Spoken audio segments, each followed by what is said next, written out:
ለትምህርትሽን እንኳን ጨርሰሽ ያቺ በሽተኛ እናትሽን ብትጦሪያት ትሰሚያለሽ? ያቺ በሽተኛ እናትሽን ተምረሽ መጦር መፈልግ ከሆነ እንደዚህ አይነት ጨዋታሽ ማርኮን ሜርሲን ልቧን የሚነካና እንዲሁም ደግሞ ልቧን የሚሰብር ከባድ ነገር ተናገራት። ይብልሽ አንቺ እንዳንቺ አይነት እንደሃ ለፍቅር ማን የሚፈልገው የለም። ዝም ብሎ ሊጫወት ቢፈልጎ ነው እንጂ ያቺ በሽተኛ እናችን አሳክሜ አድናለሁ የምትይ ከሆነ አርፈሽ ተቀመጪ፣ ሁለተኛ እዝራ ጋር እንዳላሽ ብሎም ይላታል። ሜርሲም በጣም ተናደደች፣ በጣምም አዘነች። መናገርም አልፈለገችም ነበር። ነገር ግን ደግሞ በእናቷ ሲመጣ ምንም ቢሆን አልቻለችም። እናም ደጋግሞ ያቺ በሽተኛ ናሽን ህይወቷን ማግኘት የምትፈልግ ከሆነ አርፈሽ ከተቀመጭ፣ ይኸውልሽ እንዳንቺ አይነት ድሃ ፍቅር ሳይሆን ስራ ነው የሚያስፈልገው። እናም እሱም ደግሞ አንቺን በፍጹም አይፈልግሽም ይላታል። ምክንያቱም ደግሞ እዝራና እንዲሁም ሜርሲ አንድ ላይ በመሆን እያወሩም እያለ ተደብቆም እያያቸው ነበር። እናም ቅናቱንም አንጨርጭሮታል። እቺ የድሃ ልጅ እንዴት ነው ከዚህ ጋር ልታወራ የምችለውና እንዲሁም ደግሞ እሱ ይደግፋታል በማለት ነበረ። ስለዚህ አርፈሽ ረፊ ብሎ ለእሷ አስቦላት ሳይሆን ጭራሽ ከእሷ ጋር ምንም አይነት ግንኙነት እንዳይኖረው ነበረ በጥፊ ያላትኝ። ሜርሲም እያለቀሰች እንባዋን ጠራረገችና ሁለተኛ ከኔ ስር እንዳትደርስ ብላ ለእዝራ ማስጠንቀቂያ ሰጠችው። እዝራም ቆይ ምን አድርገሽ ነው? ምን አጠፋው? በማለት ምክንያቱም ደግሞ እዝራ ምንም አይነት ጥፋት ያጠፋው ስለሌለ ነበረ የጠየቃትኝ።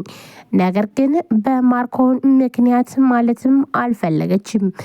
ዲናም አብርሃምን እባክህን ይቅር በለኝ እያለችም ስቅስቅ ብላ ስታለቅስ፣ ይኸውልሽ አሁን ለማንኛውም መኝታ ቤቴን ለቀሽ የምትወጪ ከሆነ ውጭልኝ፣ ያለያ ግን እኔ ራሴ እወጣለሁ በማለት በጣም ተናዶ ይላታል።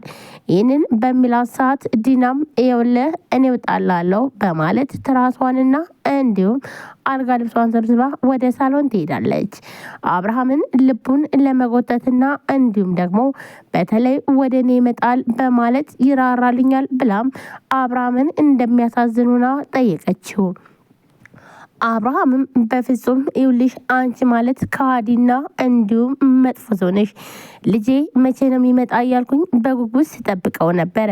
ይኸው እድሜ ላንቺ፣ ህይወቴ ሁሉ ምስቅልቅል አደረግሽው።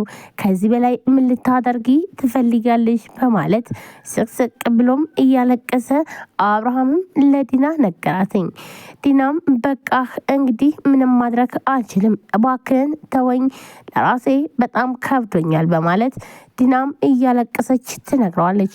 ለማንኛውም አይንሽን ማየት አልፈልግም፣ አሁን ውጭልኝ፣ እኔ ብቻዬን መሆን ነው የምፈልገው። ደግሞም ወደዚህ ክላስ ማንም ቢሆን እንዳይመጣ፣ ሰው አልፈልግም፣ አሁን ለብቻዬ ጊዜ ያስፈልገኛል በማለት አብርሃምም ይናገራል። ይህንን በሚናገር ሰዓት ዲናም ስቅስቅ እያለች እያለቀሰች ሳሎን ቤት ሂዳ ሶፋ ላይ ትተኛለች። ይህንም ከተኛች በኋላ ግን ደግሞ ምንም እንኳን ሊያስተኛት አልቻለም። ምክንያቱም ደግሞ በተደጋጋሚ እያስታወሰችና እንዲሁም ደግሞ በተለይ አብርሃም ሲያሳያት የነበረውንና እንዲሁም ድርጊቱን ስጦታ መጣልኝ ብላም ስጠብቅ የነበረው ነገር ግን ደግሞ እዛ ውስጥ ወረቀቱን እንዴት እንደሆነ ያን እያስታወሰች ራሷን መቆጣጠር ነበረ ያቃታትኝ። አብርሃምም አሁን ላይ በተለይ በዲና ምክንያት ራሱን መቆጣጠር አቅቶታል። እናም ዲናም ሌላ ድራማ ሊጀምር አስባለች። በተለይ ማርኮን አካኪሶና እንዲሁም ደግሞ አዋርዶ እዛ ከሁሉም ጋርና እዝራ እንዲሁም ደግሞ በተለይ ልዩና ዶክተር ርብቃ ባሉበት ሲናገራትኝ በጣም ነበር የተናደደችው። ምክንያቱም እያስመሰለ ራሱን ነፃ እያወጣ ነገር ግን ደግሞ እውነት እህቴ ስለሆንሽ አፈርኩብሽ፣ በድርጊትሽ በጣም አፍሬያለሁ ብሎም እዛ አደባባይ ሲያሰጣትኝ በጣም ነበር የተናደደችው።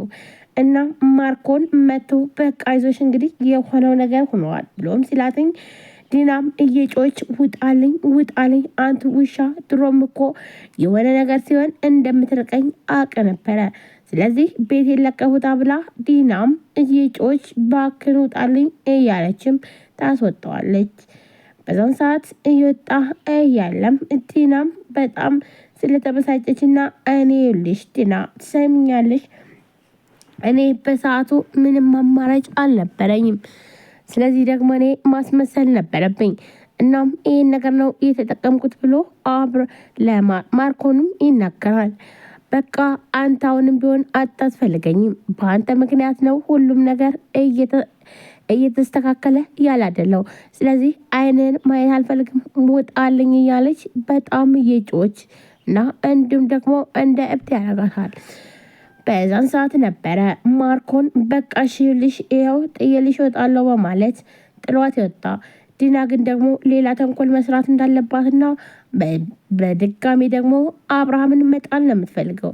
አብርሃም አሁን ላይ በምንም ነገር ቢሆን አይታለላትም። እንዲሁም ደግሞ አይደል ጭራሽ እንግዲህ እሱ በሚወደው ነገር መምጣት እንዳለባትም ወሰነች።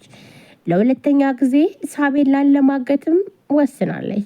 እናም አብርሃም በችግሩ ሰዓት ወደ እኔ ከጣገቡ ሆኜ ሁሉንም ነገር አደርግለታለሁ። በእኔ ምክንያት ደግሞ ሳቤላ ትገኛለች። ከዛም በኋላ አብርሃምን እንደ ድሮ ልቡን ወደ እኔ መመለስ እችላለሁ ብላም ይህን እቅድ አቅዳለች። ይህን እቅድ ሳቅድ ግን ደግሞ አንተ በፍጹም አታስፈልገኝም ብላ ማርኮንን ተናግረዋለች። ማርኮን እኔ አልፈልግም በምትለው ሰዓት ጥሏት የወጣው ወደ ራሷ እስክትመለስ እንጂ ጭራሽ ብቻዋን እንዲሰራ አልፈቀደላትም። ግን ደግሞ አሁን ላይ ምንም እንኳን ቢሆን በጣም በሚያሳዝን ሁኔታ የአብርሃምን ልብ ማግኘት በጣም ከባድ ነው። በመጀመሪያም ሰዎችን ቶሎ አያምንም። አሁንም ደግሞ ጭራሽ በአይኑ ስላየ፣ ስለዚህ በፍጹም ዲናን ይቅርታ የሚያደርግላት አንጀት ምንም አይነት ነገር የለም። እሷ ግን ያለ የሌለ ውሸቶችን እያስከተለችና እንዲሁም ደግሞ እያዋሸች እያሳመነች ትገኛለች። ምክንያቱም ደግሞ ማርኮን ብዙም ቢናገራትኝ የተናደደችበት በቃ አንተ እኔ ነኝ ሁልጊዜ የምጋለጠው እንጂ አንተ ምንም ነገር አትሆንም ብላም ነበረ የተናገረችው። ይህ ስትናገር ማርኮን ደግሞ ግዴታ እዛ አንድ ወንድም እንደሚናገረውና እንዲሁም ደግሞ አንድ ወንድም ጥፋት ስታጠፋ እህቱን እንደሚናገራት ነው እየተናገርኩኝ። ስለዚህ አታካብች ብሎ ይላታል። አይ እንግዲህ ዝም ማቴ ከሆነ ሁሉም ነገር በይፋ ይወጣዋል ብሎም ሲላቴ ከዚህ በላይ ምን ህይወት አለኝ? ከዚህ በላይ ሁሉም ነገር ተበላሽተዋል። ስለዚህ የፈለግከውን ነገር መናገርና እንዲሁም ደግሞ ማምጣት ትችላለህ ብላ ዲናም በጣም ተናዳ ማርኮን ትናገረዋለች። ማርኮንም ምንም አማራጭ ስላልነበረው ቤቱን ጥሎ ነበረም እየወጣው። ምክንያቱም ደግሞ አሁን ላይ በተለይ የዲናን ፊት ማየት በጣም ከባድ ነው። ዲናንም ማሳመን ከባድ ነው። ዲና አሁን ላይ በተለይ ከአብርሃም መራቋና እንዲሁም ደግሞ ምንም ቢፈጠር በልጄ አገኛለሁ ብላ እስከ ዛሬ ስትመካ የነበረችበት ነገር ግን ደግሞ አብርሃም ጉዷን እንዳፈላላት ስታስበው በጣም ትናደዳለች። አብርሃም እስካሁን ድረስ የሰራሁት ሁሉ ድራማ ነበር፣ እኔ ታምሜም አልነበረም። ሲቀጥል ደግሞ ያንቺን ጉድ ለማወቅ ነው ብሎም ስላት በጣም ትበሳጫለች። ቆይ እኔን አታምነኝም ወይም በማለት ትናገረዋለች። ሰላም ጤና ይስጥልን። ውድና የተከበራችሁ የቻናል ቤተሰቦች እንዴት ናችሁ? ለዚህ ቻናል አዲስ ናችሁ ሰብስክራይብ፣ ላይክ፣ ሼር በማድረግ ቤተሰብ ናችሁም ከልብ ነው የማመሰግነው። ውድ ቤተሰቦቼ እንግዲህ ዛሬም በአዲስ ቪዲዮ መጥቻለሁ። ከእናንተ የሚጠበቀው ቪዲዮችን ላይክ እንዲሁም ሼር፣ ሰብስክራይብ እያደረጋችሁ ማበረታታት ሁላችሁ ወዳችሁ ፈቅዳችሁ ስለምትከታተሉን ከልብ እናመሰግናለን። በዛሬው ዕለት ሳቤላ ቀጣይ ክፍል ምን ተፈጠረ? ሳቤላ አሁን ላይ በተለይ ዲና ምንም እንኳን የምታደርገው ግራ ገብቷታል። አብርሃምን የምታሳምንበት መንገድም አታለች።